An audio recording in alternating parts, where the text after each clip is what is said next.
Hello, everybody. Welcome and thank you for tuning in to Just Bleed Radio. Today is Sunday, March 17th, 2024, and this is the Weekend Roundup.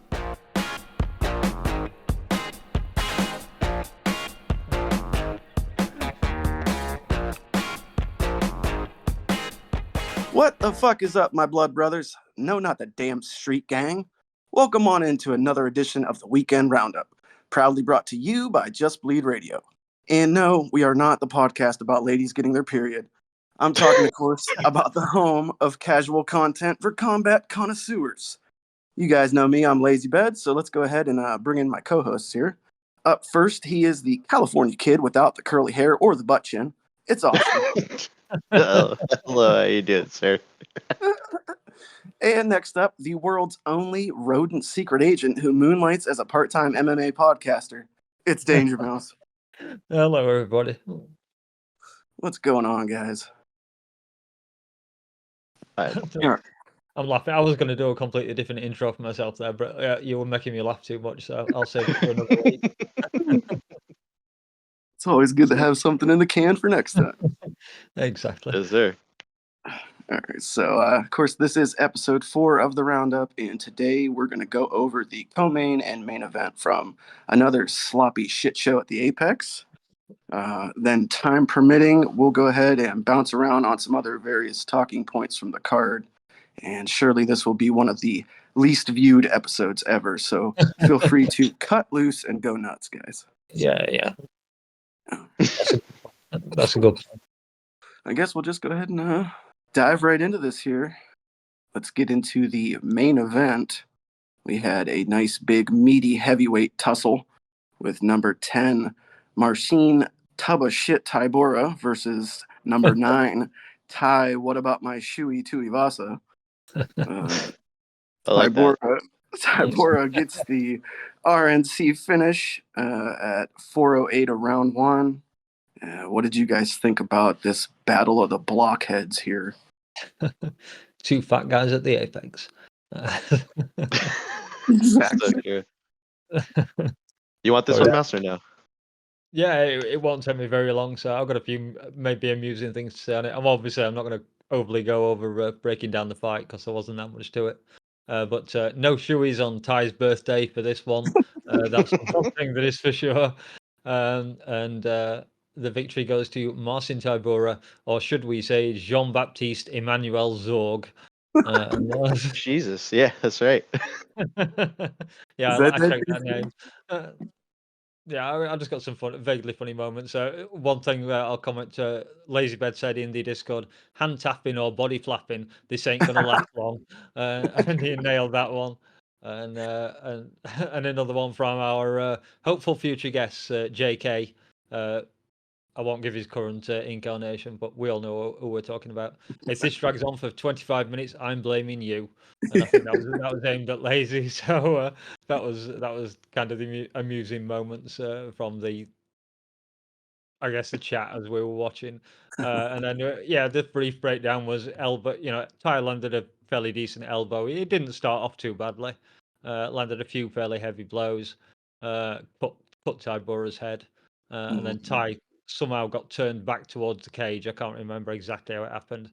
And then there was a 1-2 by Marcin Tybura that landed pretty flush and knocked Ty's attention from what he was doing as his brain rattled around inside his skull, no doubt.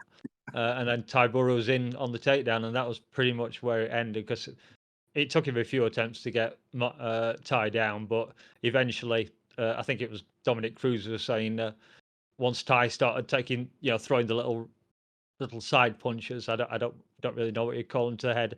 That was a sign that he was going to go over, and then literally the very next split second, Ty was on the floor. So credit to Dominic Cruz there, and then they kind of rolled around a little bit.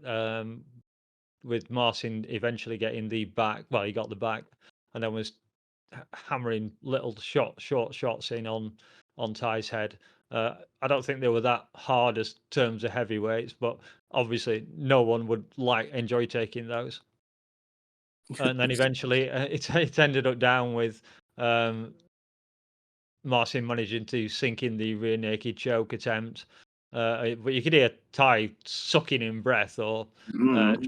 trying to breathe as it was going off. Advantage of the apex there, I guess. You can hear fat guys trying to breathe.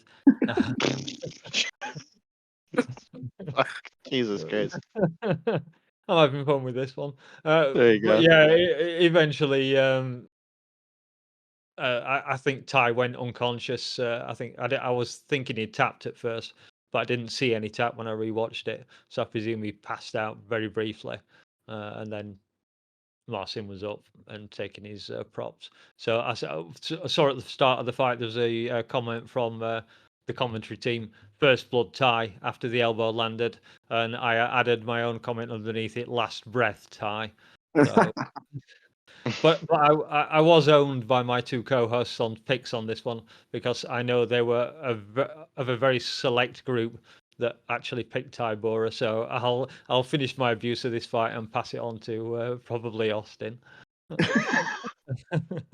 Yeah. Well, I mean, you did tell me if you know, if someone was gonna be upset if you know, Tybura happened to get the win, but you know, I had the inkling that Ty wasn't gonna be.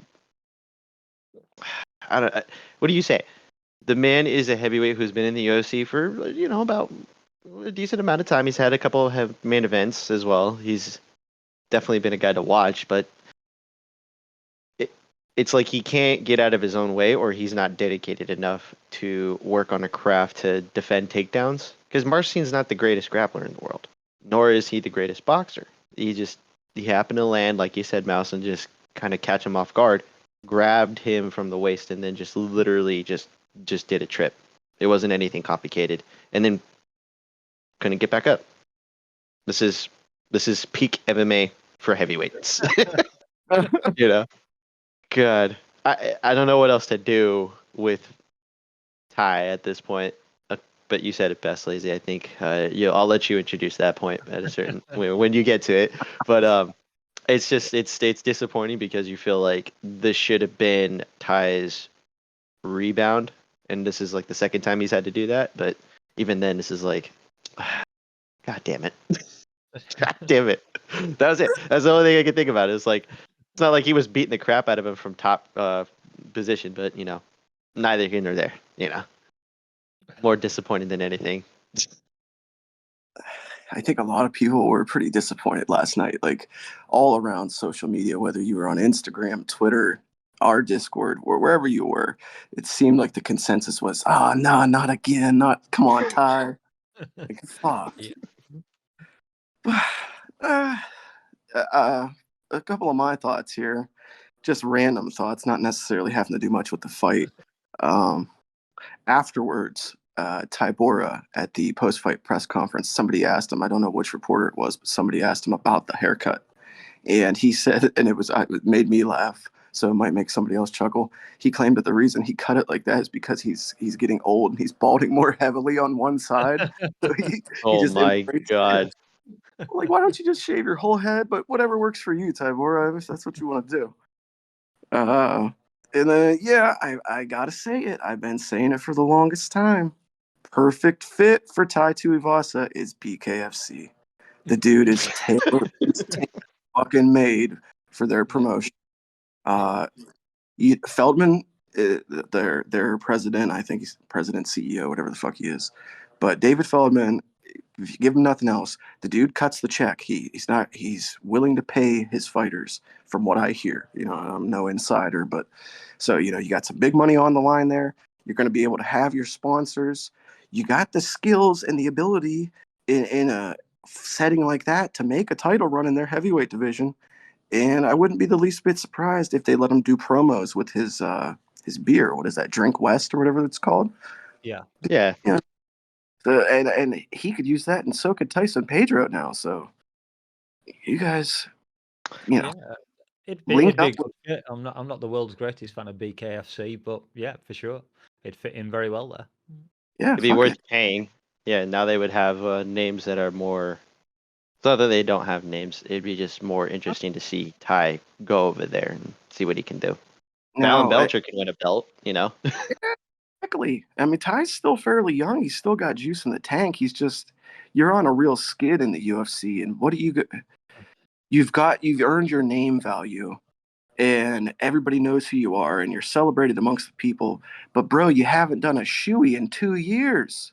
Like we need to see a win. We need Ty to get a win. So, in my opinion, I say BKFC, perfect fit. Now, my last closing point on this, and I'm only going to touch on it briefly because we're going to circle back to this later, is I really hope that Steve Urseg is that dude for Australia because Australia really deserves somebody to properly represent besides Whitaker. Whitaker's always there, but Yeah. I hope Urseg is, something for the Aussies. That's a fair point. Yeah. Yeah. Who, other than Volkanovski and Whitaker, has been a champion that's represented for Australia as of late? I don't think there's ever really been a big push from the Aussies as a per se, because a big amount of it came from New Zealand as of late. Correct? Mm-hmm. Yeah. So, yeah, if Ursay can pull it off, man. Yeah, give us even more reason to get JK in here. Yeah. Anybody else got anything else to say about the main event here? This does nothing. Sorry, Mouse. Go ahead. No, I was going to say, apart from obviously Ty was on 3 losses, and the last time he was on 3 losses, he came back and got 5 wins, and then this time he gets his 4th loss. So, as you say, BKFC, I agree. Chase that fucking bag, Ty. Go get the money. Yeah, Yeah. for sure. All right. I don't even think this does anything for Tybura, to be honest. So, Not really, no. Doesn't get him any closer to Tom Aspinall again, does it? That is for sure. no. If you want a brief take-off, did either of you see Tom Aspinall meeting John Jones in Birmingham, Yes. UK? Yeah. I did not. I did not. John refused to do a face-off, didn't he? Face-off, yeah. And then slapped John's hand. Well, he didn't slap it away, but he moved Tom's hand when he rested it on his shoulder. Which I think is just what Tom Aspinall does. I don't think there's any range checking shit going off there. He said he wished he'd thought of it when people brought it up from the what's his name? His name is Pavlovich. Pavlovich. Thank you. Yeah, he said he wasn't testing the range or anything. But yeah, I just thought it was funny him tracking him down. At least they let him up on stage to meet John face to face. Yeah, finally got to see those two actually eye to eye. It's worth something. And damn, Tom looked bigger. Yeah, that's true. That is true. It's not like John's in shape or anything. No. All right, enough of that slop. Let's sink our teeth into this co-main here. In my opinion, by far the best no contest of the year thus far. I think. Oh my line. Yeah, I was gonna say. I think Mouse said it last night in the chat. You can repeat that though, because that's a line worth repeating. But yeah, Brian the Butcher battle versus Ange Lusa or Losa. I'm not sure how they were saying it. Controversial ending. Accidental eye poke that ended the fight at the 1 minute mark of round 2, and then of course the post fight scuffle. Pooh Bear, let's fucking go. A terrible name. No biases here, of course. But let's go ahead and get everybody's thoughts here. Yeah, I think Mouse, you should go first here. Okay, yeah. As Lazy here said, I did claim this was going to be a contender for a new award at Just Bleed Radio, no contest of the year. Yes. Such a great name. And there's loads of stuff that went on at the end, but I'll just do a quick roundup from what I saw in the first round. Battle actually came out looking very, very sharp. It landed a couple of knees, a flying knee that came very close if it didn't slightly land. All first round, of course. And then there was a brief moment where Battle took Mount. Well, I don't know, sure if he didn't want to hang around there or Luther was just very good at getting up because they were back on the feet and that was it. But after that, it was Battle looking very big, very strong. controlling Lusa whenever they were up against the cage. I did see Lusa landed a few leg kicks, but obviously they didn't cause that much damage. And then there was a wicked head kick that almost landed from Battle, I think, in the last minute or so of the fight. Of the round. You heard the slap. I mean, it was blocked, but you still heard the slap. It must have rattled Lusa's head a little bit. I take it you saw that one as well, Laser. Yes. Yeah. Our notes are usually very similar. Yeah, and then round two, between the rounds, I thought Lusa looked rather uninterested in his corner. His coach was jabbering away to him, and Lusa was just looking away. He was looking anywhere but at his coach, which I would take as a sign that he's lost interest in the fight, which obviously we're going to get to that in a brief moment. No, very nice, very heavy feint game coming from Battle. Little hip feints, I think, to stop Lusa attempting any takedowns, because he did try a few, but they were from way out and never got close. And I think it was shortly, I can't remember the exact moment in the round, but there was a bit of a clash together, and then Lusa came out saying he'd been poked in the eye. Ref stopped it. And then there was a little bit of discussion. They got the doctor in. They got the towel out, let him have a look at his eye. Rubbing it. Well, not rubbing it, but applying the tissue thing that they give him. And then with very little time, I think he had about 4 minutes left to try and recover. He just said to the doctor, "I can't see," and the referee went, "He can't see." The doctor told the ref he can't see, and that was it. Waved hands. Fight's over. It didn't look to me like, I mean, it's obviously I haven't been poked in the eye, but it wasn't doing the heavy blinking that you'd associate with somebody who'd been poked in the eye. Wasn't applying the tissue kind of, continuously as you'd expect him to if his eye was hurting. I think it was MMA Guru whose video I watched first thing this afternoon when I got up. Luther wanted out and he took the opportunity. And then it all came back with, of course, after they declared it a no contest.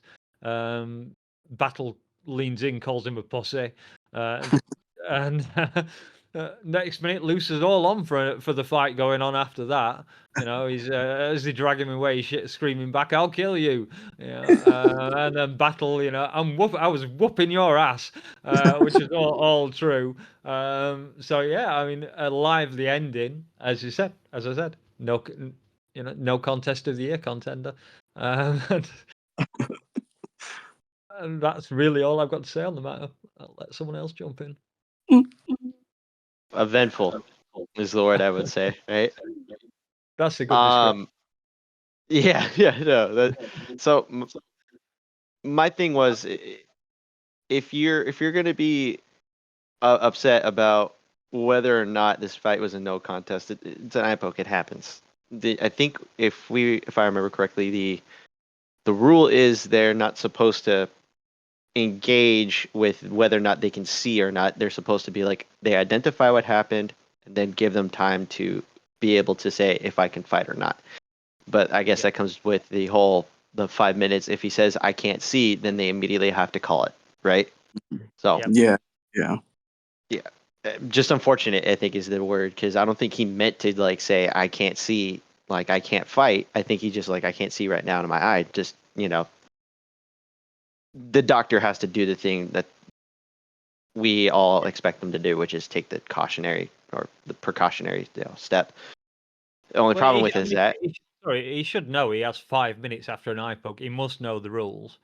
A lot of fighters actually don't. I mean, we see it a lot. They think they have an idea, and then they listen to their corner. If their corner doesn't know, then they don't know. And a lot of the times, refs are supposed to be able to say the thing that they know. We're still in the era of different rule sets, still, and as universal as it can try to be, it's still going to leave a lot of guys asking their coaches, and if their coaches aren't the ones that understand the rule set, then they're not going to tell their fighter, "Hey, you have the time." Plus, he's not even allowed to talk to his corner yet. So, I think he kind of just slipped up in wording. I don't think he meant to kind of look for a way out. It's more like, "But hey, I gotta," because he was actively trying to clear his eye. It wasn't like he was, I can't see. He's on the ground, or it's a groin shot. Battle was blinking, definitely. he wasn't blinking hard at any point that I noticed. I think it's No, one of those things where if the eye shuts, it can't open easily, and then as he's trying to clear it, there's still film and whatnot. I've definitely experienced that. okay. You know, you're fighting and you're sweating. There's probably something that's in your eye. You know, the act of pushing off from a face, and sometimes a thumb or finger gets into the eye, eyelid. Mm. Your Yeah, eye of is not course. going to respond very well. I can't blame him for that. But no, definitely Battle was winning the fight from, round one on until the last interaction that they had. Lusa looked like he had trouble with the distance management, and then on top of it, he just seemed like crap. This is not easy for me. I'm gonna probably just do what I can to get to the end of this fight and then go from there. The fact that it went to the no contest, sucks. Just rematch these guys and then just let it go from there. That's what I would say. And then as far as the last minute argument that Battle was doing, I kind of found it, cheeky, that Bisbing was like, "Oh yeah, you were definitely winning." It's like I just, let's just leave it as it is because nothing happened. It's like we got a no contest. Just ask him to fight again, which was great because Battle did say that. Like, I'll fight him again if I need to. I'll whoop his ass again. All right, let's do it. Yeah, I think that you got to do the rematch now because you got natural heat built into this now. Like it was already turning out to be an okay fight, and you put in this built-in natural kind of storyline now with the way it ended. Yeah, I think you got to rematch this fight, but I gotta say though that I do think that just going off of body language and the way he was talking and stuff, I got the vibe that Lusa was looking for a way out. I got the feeling that he was seeing the dominoes falling, and he knew the way that this picture was going to end up getting painted. So I think that Battle had a right to be upset. But that fucking post fight shit, dude, like when he got on the mic afterwards, that's some star power in that guy. Like people were getting fired up. They were getting behind that dude.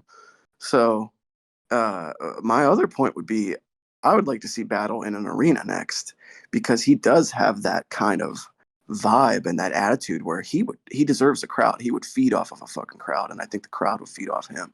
So get fucking Battle out of the apex. He's spent enough of his fucking career there. I think 90% of his career there. And then my last point would be Angelusa has an amazing physique. The dude is fucking jacked and stacked to the gills. But he's built like a wrestler, and he doesn't seem to have the wrestling skills. I think Mouse was saying it earlier. He was shooting from like a fucking mile away. Like, Yeah. I mean, you're built with those fucking beach muscles. You better be a fucking damn good wrestler so you can utilize that fucking size. Like, he just looked awkward and weird in there against Battle, and I don't know. So Either send him to Dagestan or send him to AKA. yeah, fucking something, man. You put those fucking biceps and triceps to use. Oh yeah, You no, got he'll learn. Yeah, I will say though that whatever the future holds, whether they rematch him or not, I like both guys and their odds in this division. I like how they stack up against some of the other foes, and so I think that future bright still for both of them. But yeah, cool little moment we got on a card that otherwise would have been relatively boring. That's fair.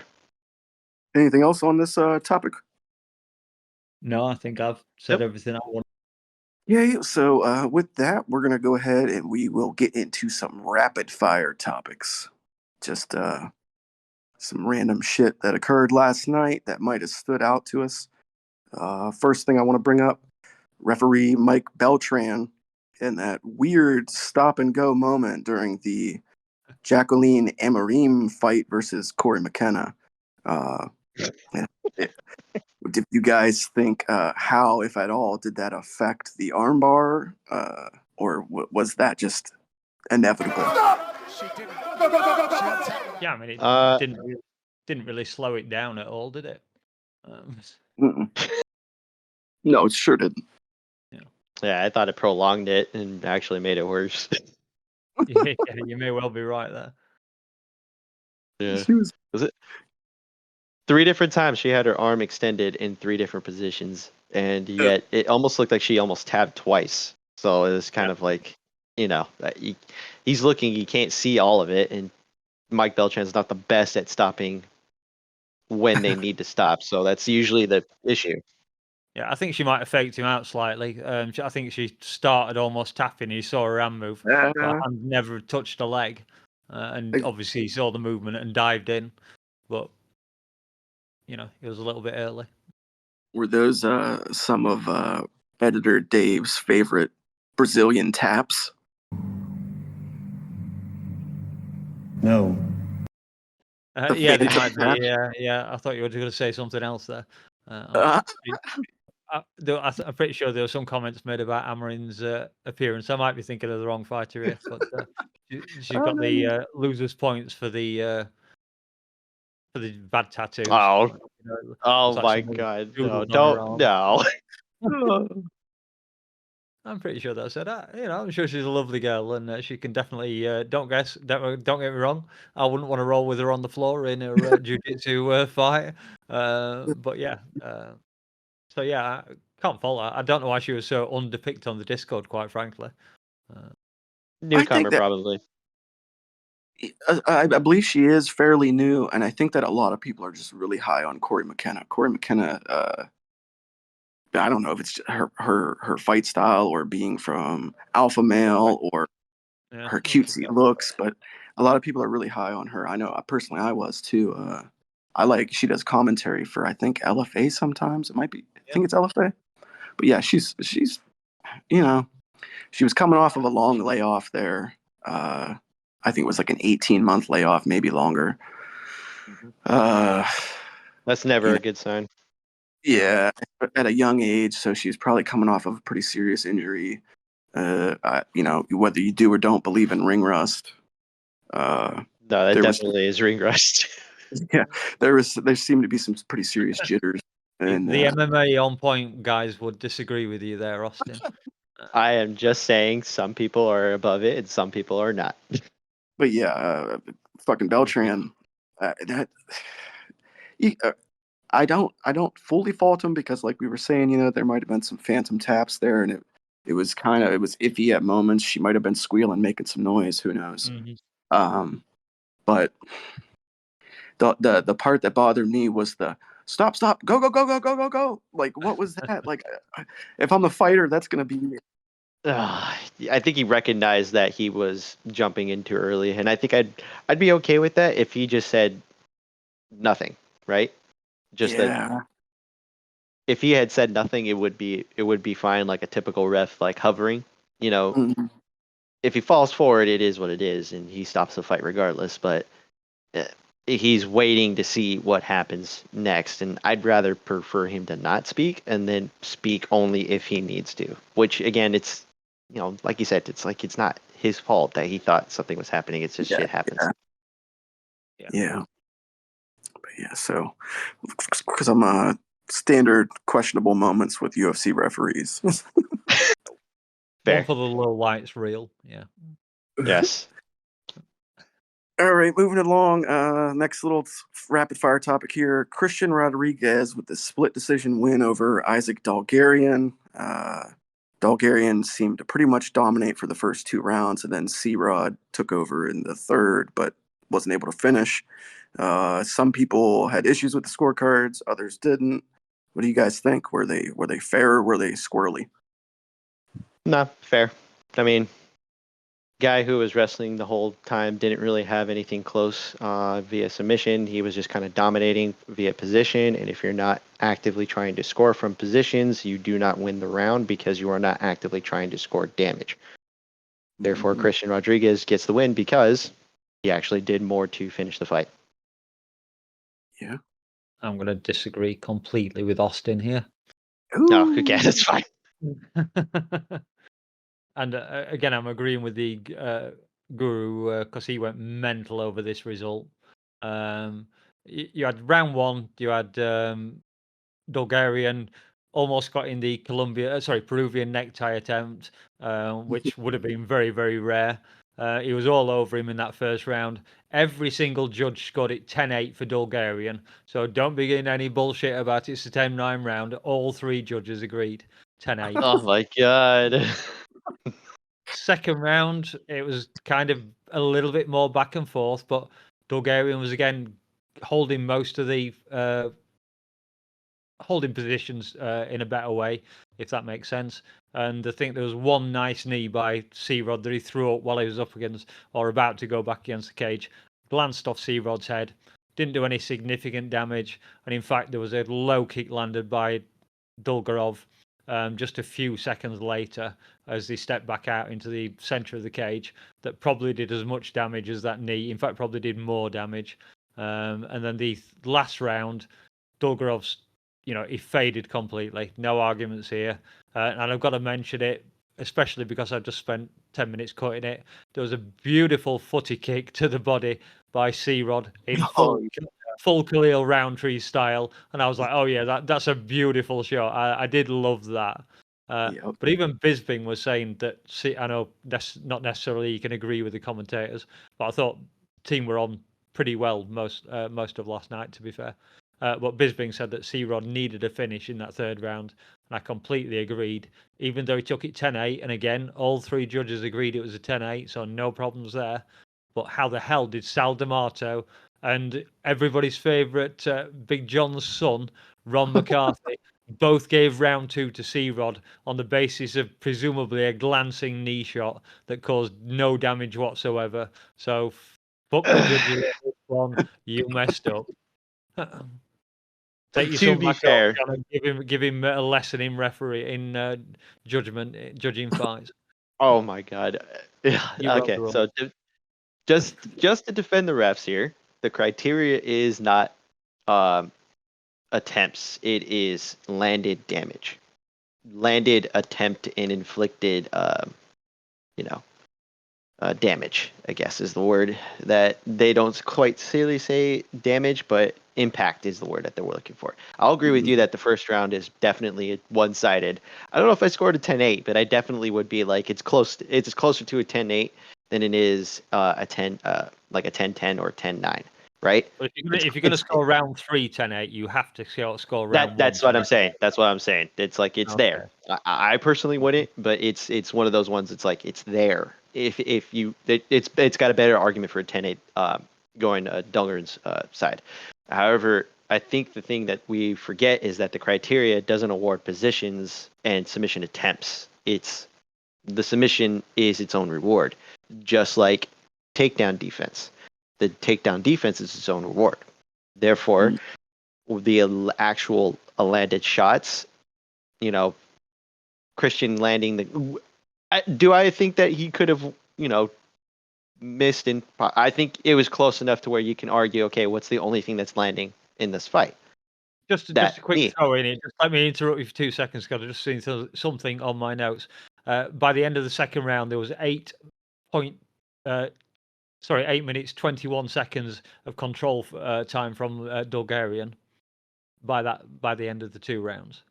Yes, control does not win you the fight unless there is something else being done. That only gives what 1 minute 40 seconds of striking. Did C-Rod do enough damage What was in the 1 minute striking? 40 seconds to steal? What was the steal striking round? differential in that round? I don't know. I don't have the stats. That would be my case then. If I'm purely if the going striking, on what I saw when I watched it. no, I agree. It was close. That's the problem with this fight, is that it was too close. Yeah, I'll say that I had in the picks on the Discord, I had C-Rod winning, and going to the cards, I was pretty sure that I took another L on this one. Like I mean, looking back, I can see maybe possibly how you could possibly give round 2 to Rodriguez, but I thought going to the cards that for sure Bulgarian had taken it, and I picked Rodriguez, so I don't know. Either way, but it wasn't exactly a make or break fight for either guy, so squirrely probably a little bit, but I don't think it's really going to hurt either one of their standings or their futures. No, To be fair, I did pick Isaac.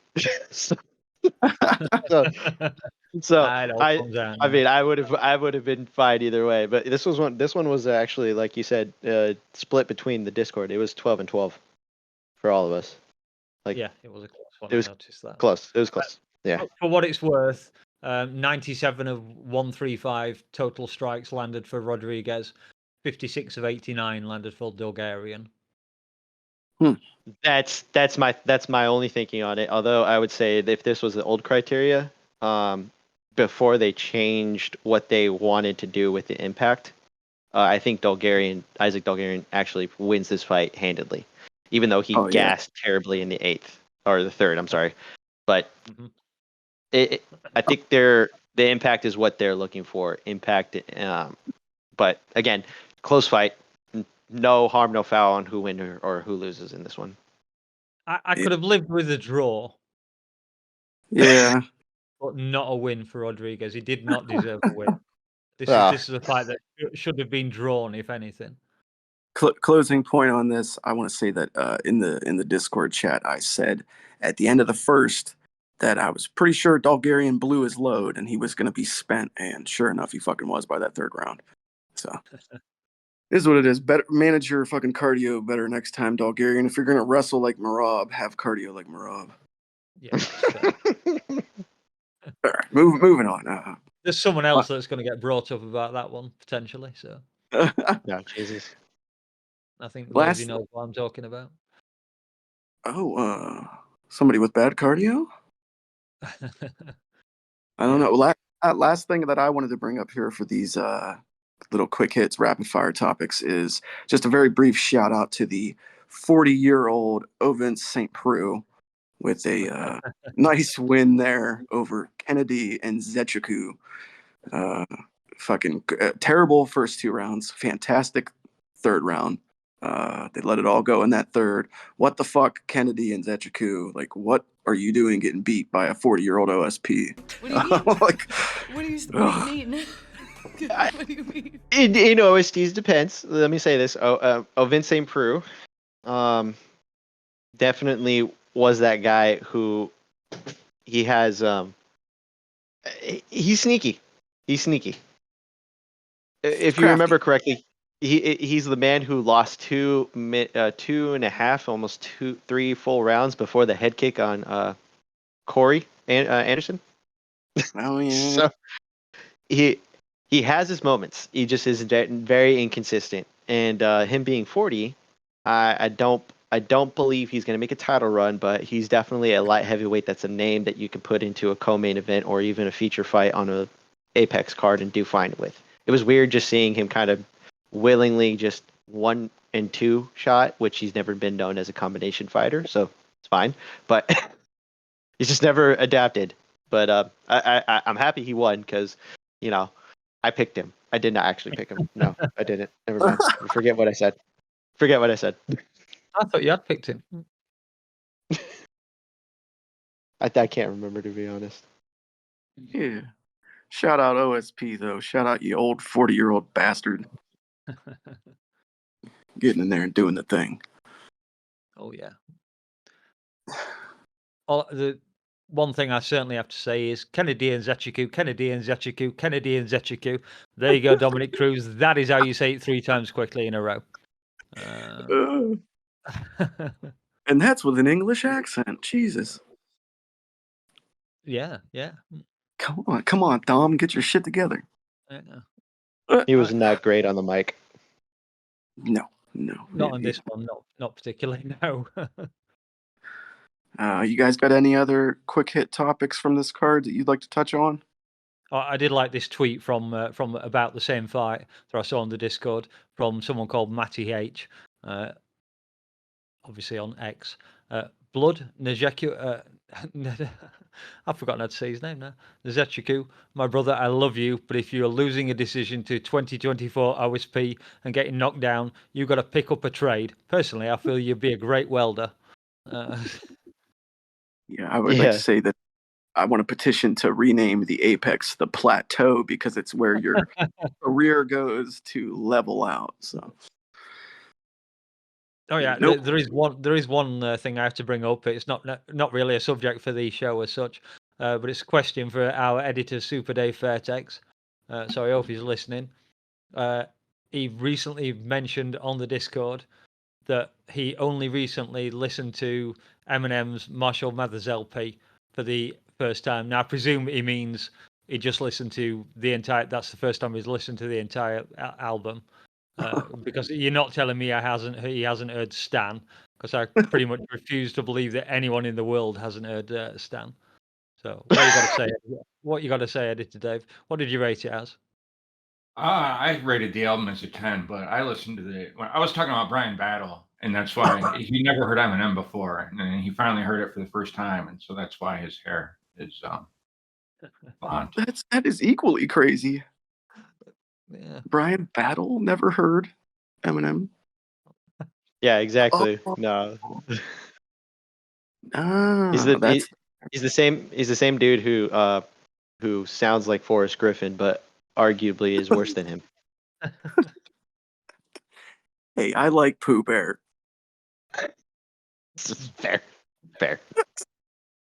All right. Let's go. Let's go ahead and do our favorite fights of the card. Do you guys have? I was just going to say, do you want to talk about? I guess I could include it on favorite fights, although it really wouldn't be there. The Moises Ramirez leg kicks. Oh yes.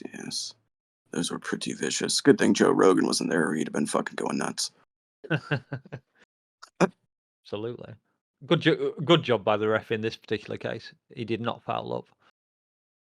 I've not really seen a fight stop very often that way, while the guy's laying on his floor, fully conscious and just getting battered, I guess, with leg kicks while he's laying there.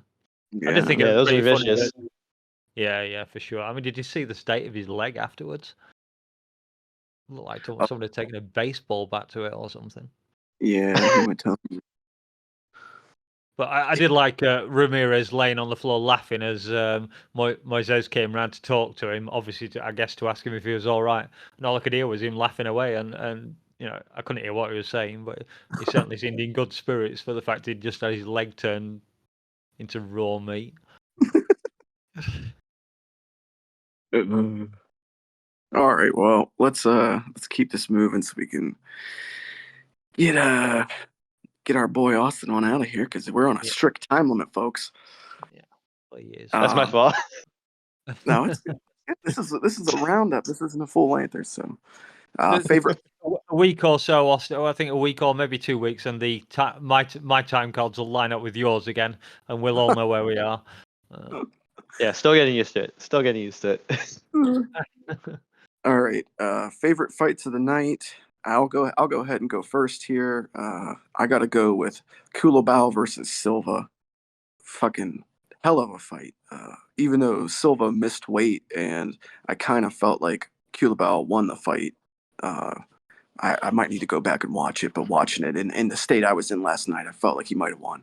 But either way, these are my favorite kinds of fucking scraps to watch.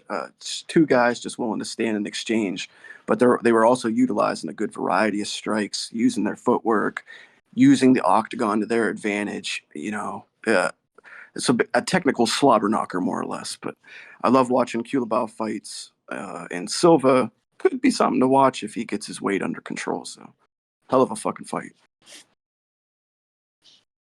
Yeah, I love that one. I've got a comment on my notes about maybe it's the fight of the night.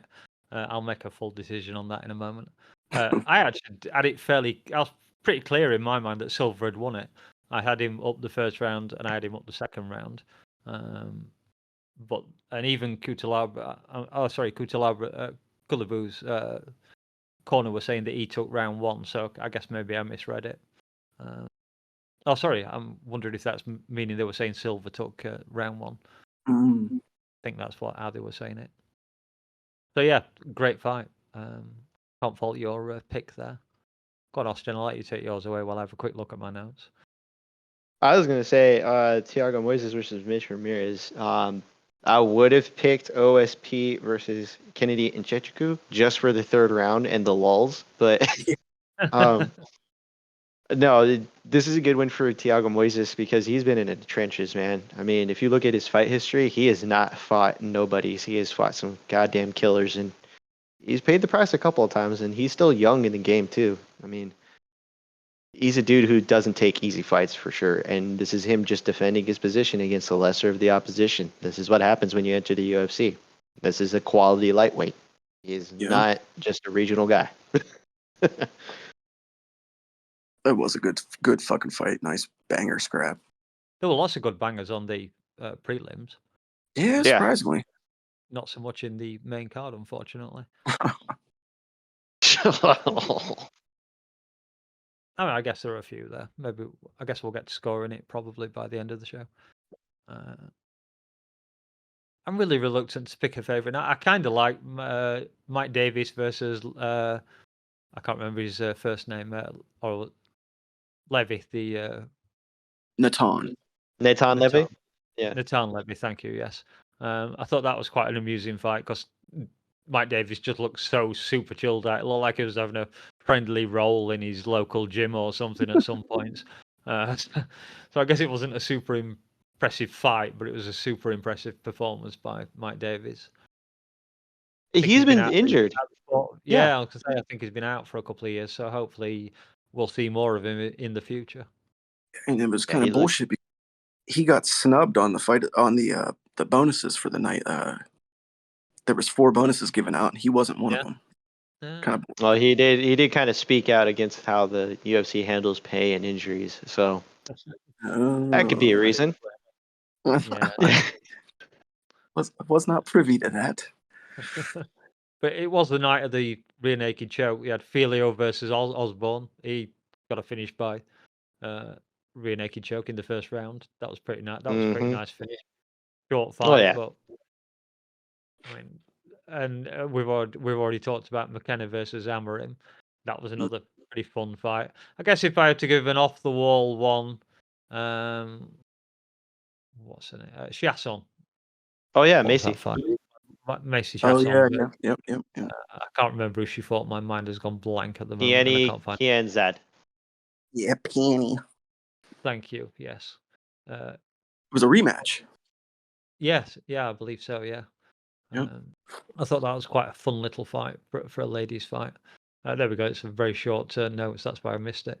Thought Shatton was like an octopus. She was just all over her. Wherever she moved, she was grabbing something. And I think she started off going for a triangle, and then it ended up, of course, I think it ended up in another rear naked choke, didn't it? I believe so. Yes, it did. It did. There we go. Said it was the night of the rear naked choke. So yeah, I was pleased to see her get a win back. I guess she's a face that sticks in your mind. I think it might have even been Lazy who described her as looking like Josh Thompson. Yeah. Oh my god. Pretty funny. Yeah. The better looking Josh Thompson, though. Yeah, but with more tattoos than Josh Thompson as well. I think she has him like 10 to. I don't think he has any. No, he doesn't. I checked before the show. So I didn't make myself look foolish there. I mean, they got to have some way to differentiate them. So yeah, the logical way. All right, let's move this thing along and let's rate the card. So, who wants to go first? Me. I'll go. I'll be fair about it. I thought the card was entertaining throughout the night. Commentary didn't really, get me going. I usually watch it with the commentary low or off more often than not. But I thought the card was a pretty solid card. I'll give it a 6.5. All right. I'll go ahead and jump in here real quick while DM continues to think. And, initially I was going to give this one a pretty shit rating looking at it coming in. But with a few of the standout moments, particularly my boy, the Butcher Brian Battle, let's fucking go. I'll go a little bit above average, and I'm going to give it a 5.5. Yeah, that's above average for you. That's fair. I kind of enjoyed it. I half watched it last night because I was downstairs having a drink. and I thought I could go to bed early, and then of course I stayed up till stupid o'clock this morning anyway. And then got up and rewatched most of the fight this afternoon, and obviously I had fun making some notes on it. So on a personal level, I mean, loads of rear naked chokes, loads of finishers. I tend to be quite generous on fights, and I will actually give this a 7.25. That's Damn. extremely generous. Jesus. Not necessarily for the fights as much as anything for the fight, for the no contest and various stuff like that. Oh, okay, you did it for the lulz. I see. Yeah. The extracurricular. Yeah. Quality of fights, I might tend to go more down to where Austin was, but yeah, I'll stick with 7.25. There's enough fun in it, especially for talking about it. I've had a great deal of fun talking about this one, so yeah. That's true. Yeah. Been able to make fun of a lot of shit. So. Yeah. We never got onto Gerald Meerschaert's mustache. Ooh, no. Oh. Sorry, Gerald. We ran out of time. Also, all right. what was the context to that? Was that a catchweight? Was it just a random fight for like Barbarita? What was that? Why was it at middleweight? I want to say that Barbarina maybe was filling in. Meerschaert fights at middleweight. Bam Bam just went up. No, yeah, but for yeah. Well, I was gonna say because Barbarina has historically been a welterweight. Well, so yeah. Boy, he did look like a fat middleweight too. Yeah, that's true. That's very true. Yeah. Middleweight. Oh my god. Not GM3. Not GM3 was described as JK as just being a middleweight, which he definitely wasn't last night. It was pretty good. Okay, so we can't close this episode out, of course, without talking about two pretty big topics that came up over the weekend. First, number 10, Steve Erceg getting a flyweight title shot at UFC 301 coming up on May 4th. But that's possibly not even the biggest news around this card any longer, as we now see the King return to Rio, Jose Aldo, coming back for at least one more fight against an opponent that shocked many in number 15 ranked bantamweight Jonathan Martinez. So, let's quickly get into Erceg getting the flyweight title shot and the return of Aldo. Go on, take it away, Austin. Then if you have to leave, you can do. Okay, yeah.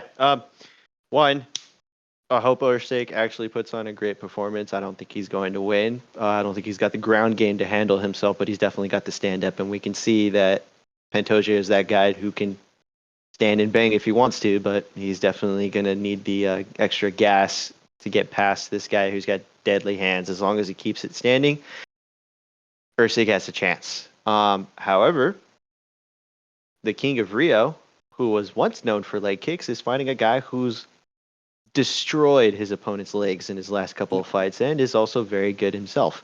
I don't believe Jose Aldo's had a TKO leg via leg kicks in a long time, nor I think he's just used any of his leg kicks as in the last 5-10 years, I think I should say. Yeah. But this is an interesting fight.